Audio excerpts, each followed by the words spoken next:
Bonjour à tous. Nouveau sujet du jour, la spiritualité incarnée. Qu'est-ce donc? On va essayer de décortiquer cet oxymore, deux mots contradictoires associés.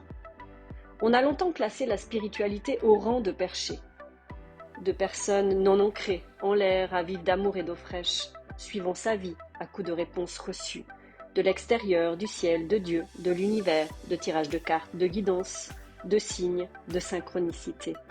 C'est en partie vrai. Longtemps je me suis réfugiée aussi là-dedans. Ça me plaisait, et m'éloigner des incompréhensions, des impuissances, de la méchanceté, agressivité et égoïsme, de l'humanité, des gens, de mon corps, de mes ressentis corporels. C'était plus facile, plus simple, plus doux. Mais c'était une illusion. En ce monde, on a quasi deux clans. Les terre-à-terre, bien rationnels, qui ne croient pas à ce qui n'est pas vu ni touché, c'est-à-dire tangible, concret, englué dans un tas de matériel, de choses illusoires. Les perchés, qui ne jurent que par le subtil, l'invisible, pensant être sur terre, connectés, à coups de racines, d'ancrage, de méditation, de rituels, mais remplis de doutes, de peurs, d'ascenseurs émotionnels, victimes de colère extrême, de repli. Alors les terre à terre, bien sûr aussi, parce qu'eux, ils sont dans la maîtrise des émotions. Donc ils mettent dans le fond de leur trip toutes ces choses pour ne plus perdre la face. À cause donc d'une société dite trop fermée, trop mentale, trop pas élevée spirituellement, trop superficielle. Alors, courant de soin en soin, désincarnés de plus en plus, s'isolant de plus en plus, car devenant de plus en plus difficile de se mélanger au monde. Un groupe isolé dans un monde imaginaire subtil, déconnecté de la réalité du concret. Et un autre groupe isolé dans un monde matériel où le pouvoir est roi, la compétition, la comparaison. Alors, dans le subtil aussi, quand l'ego spirituel prend place. Donc, déconnecté d'un monde invisible qui connecte aux valeurs de cœur. Deux mondes qui en soi, où il manque quelque chose de fondamental. Pour les perchés, l'incarnation concrète, vivre la réalité qui n'est autre que s'extérioriser. Et pour ça, on a besoin du corps, on a besoin de mouvement. Et pour les terre-à-terre, l'élévation, qui n'est autre que l'introspection et la reconnexion aux émotions, au cœur, c'est-à-dire l'âme. Donc associer les deux serait donc rallier l'âme au corps. Et comment on fait cela concrètement? On dit aussi ramener le divin ici-bas, ou mettre un peu de conscience et de présence dans ce que l'on fait, dit et pense. Pour les perchés, trouver un équilibre entre ses émotions et son mental, contrôlant. Oser revenir, ressentir les choses à travers son corps, se laisser traverser par ses émotions, accepter l'inconfort. Oser faire face à ce qui se présente à soi dans la vie, sans jeter la faute sur X ou Y. Ce qui représente la responsabilité de sa vie, se regarder en soi et non à l'extérieur. Et qu'est-ce que font Pierre, Paul et Jacques de mieux, de moins bien, de devoir être plus que ce que l'on est? Alors, chez les terre-à-terre aussi, bien sûr. Donc se voir vraiment, se connaître, pour de vrai, sans les contrôles, pour être et faire selon ce que veut la société, les autres. Non, simplifier. Et tout cela arrive quand nos blessures, croyances d'enfance sont conscientisées, acceptées, et que l'on peut passer à autre chose, mettre en place des choses concrètes, pas que dans notre tête, les acter, faire bouger la matière, faire bouger notre vie, notre situation. D'ailleurs, si vous n'êtes pas bien où vous êtes, bougez, vous n'êtes pas un arbre. Citation de Jim Rohn. Il y a des passages de vie, chocs, qui te remettent au centre de toi-même, qui te font être dans un état de survie réel, dans la vraie vie, où tu es obligé de bouger, d'acter des choses, sinon tu perds tout. Et souvent ça se passe en premier dans le financier, le matériel. Celui qui a quasi rien, c'est-à-dire entre guillemets le perché, ce n'est pas une généralité bien sûr, il lui reste des valeurs de cœur. Donc en fait c'est se bouger pour reconstruire sa sécurité, sa stabilité dans la matière et sortir de l'illusion de l'insécurité intérieure.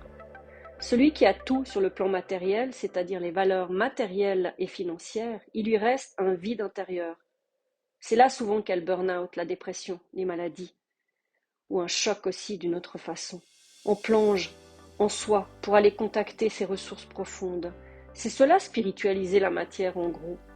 Quand tu te reconnectes, associe l'âme et le corps, ou les envies, désirs du cœur, au mouvement qui se manifeste pour le corps avec se bouger, réfléchir, acter, faire avancer les choses.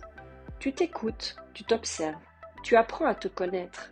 L'intérieur est là, présence, conscience, ou on dirait même intelligence. Un dernier podcast a été fait là-dessus d'ailleurs, même s'il parle que pour les flammes jumelles, il est aussi pour toutes les personnes dans ces espaces et ces intelligences que l'on a tous.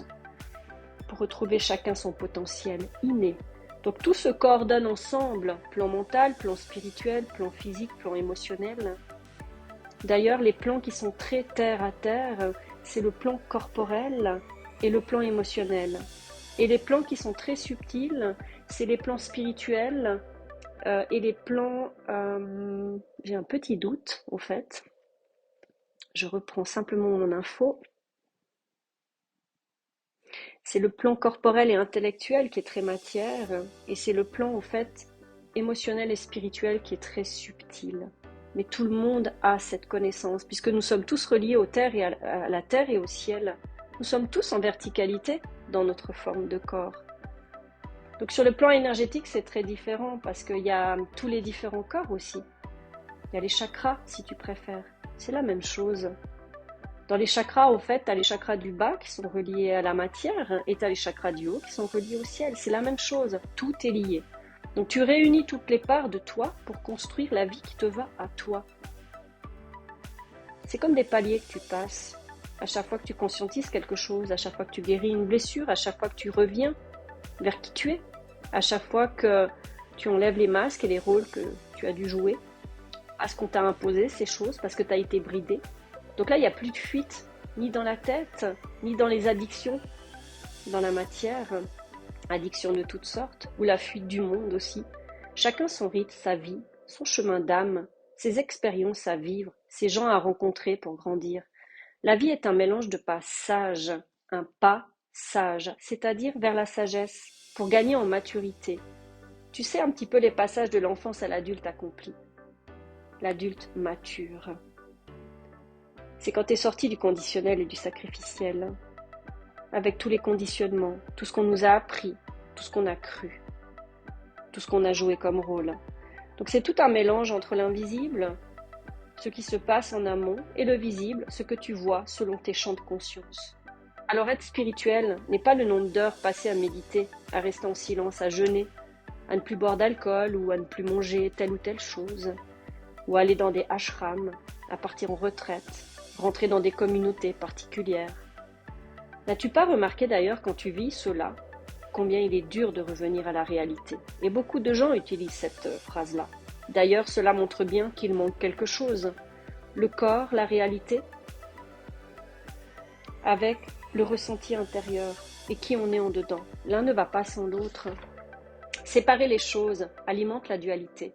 Choisir plutôt l'un ou l'autre nous laisse dans la déconnexion de l'âme ou la déconnexion du corps, avec un ego présent à nous défendre à tout instant et surtout avoir raison. La spiritualité incarnée, c'est unifier tout cela, de se sentir bien, aligné, quoi qu'il arrive, peu importe où l'on est, en société, seul. Et c'est pas quelqu'un à l'extérieur qui fait que tu es en colère. Et c'est pas quelqu'un à l'extérieur qui fait que ça a gâché ta journée. Et c'est pas quelqu'un à l'extérieur qui fait ou une facture ou autre. Tu en es l'unique responsable. Sauf que dehors, il y a des choses qui se jouent et qui viennent réveiller ce qui est encore endormi en toi, ou ce qui vient réveiller tes anciennes blessures. Donc tu vois, rester tel un roc en dedans, traversé par ses émotions, c'est-à-dire la vie, c'est se laisser porter avec une clarté mentale, des émotions stables et un corps fort, léger, libre. Libre de surfer sur les vagues de la vie. Tu sais, les hauts, les bas. On retrouve ainsi la joie, l'amour, la paix, l'harmonie intérieure, naturellement, sans devoir être ci ou ça, ou faire ci ou ça, ou chercher quelqu'un absolument pour être en joie, ou pour avoir tout le bonheur du monde. Et souvent, ce qui est triste, c'est qu'on projette des choses dans des situations que l'on vit, sur des choses que on manque, des choses que l'on n'a pas, et on part dans nos rêveries à se dire mais ça ira mieux quand j'aurai une femme, ça ira mieux quand j'aurai un mari, Ça ira mieux quand j'aurai des enfants, ça ira mieux quand j'aurai changé de travail, ça ira mieux si, ça ira mieux ça. Non, ça ira mieux quand tu seras connecté à toi et que tu pourras être de nouveau dans ton corps, savoir qu'est-ce que tu ressens, comment ça vibre. Quand tu rencontres quelqu'un, si tu es dans ton corps, tu vas sentir si cette personne, elle te convient ou elle te convient pas. Tu n'auras pas à chercher l'information à l'extérieur, de te dire attends, je vais me faire tirer les cartes, je vais faire ci, je vais faire ça. Donc dans mes paroles, il n'y a pas de dénigrement, il n'y a pas de choses à dire ça c'est meilleur, ça c'est mauvais. Non, c'est sortir de cette dualité. C'est simplement chercher ce qui est juste pour toi. En cet instant, peut-être cette manière-là te convient, c'est super. Mais peut-être tu es malheureux. Et c'est peut-être une solution de retourner dans ce corps et de reprendre les choses dans la réalité. Ou peut-être tu es trop malheureux aussi dans cette vie, en ayant tout ce que tu veux dans la matière, en étant bien terre à terre et bien dans ce corps. Mais il y a des vides, des maladies qui s'installent. Reconnecte-toi à ton cœur, à tes émotions. C'est ça l'authenticité. C'est arrêter de se mentir. Arrêter de se mentir à l'intérieur. Arrêter de jouer des rôles. C'est arrêter de faire des choses pour être bien. C'est arrêter de faire des choses pour être reconnu. C'est arrêter de faire des choses pour quelque chose. C'est simplement être. Et être dans tout ce que vous faites. Et c'est ça spiritualiser la matière, ou même être spirituel. C'est associer les deux. Donc c'est un peu ça peut-être l'expérimentation de la vie, et c'est peut-être un peu ça au fait son chemin de vie finalement. C'est de se retrouver et de sortir au fait de tout ça, de tout ce qu'on se raconte, de tout ce qu'on nous a raconté. Et comme je te dis, on retrouve ainsi la joie, l'amour, la paix, l'harmonie intérieure naturelle. En fait, sans devoir être ci ou ça, ou faire ci ou ça. C'est, et c'est tout. Et je rajouterais, simple, limpide, léger. Et c'est ça la vraie liberté. C'est pour pouvoir être soi et créer la vie qui nous va, uniquement à nous. Et ensuite, tu englobes les gens autour de toi, qui t'accompagnent sur ton chemin, sans que tu doives changer. Pour les autres et pour la société. Merci pour l'écoute et à tout bientôt.